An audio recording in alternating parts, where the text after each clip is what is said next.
సమకూర్చబడిన వారిని ఏం చేశాడంటే సమకూర్చాడు. 4 రోజులు సమకూర్చాడు.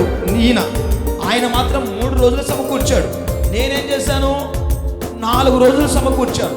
4 రోజుల నుంచి ఈ ఆవాహన దగ్గర కూడుకున్న వాళ్ళు ఎందరూ, చేరుకున్న వాళ్ళు ఎందరూ, సమకూర్చబడిన వారు ఎందరూ ఆలకించాలి నా ప్రేమైన దేవుని బిడ్డలారా.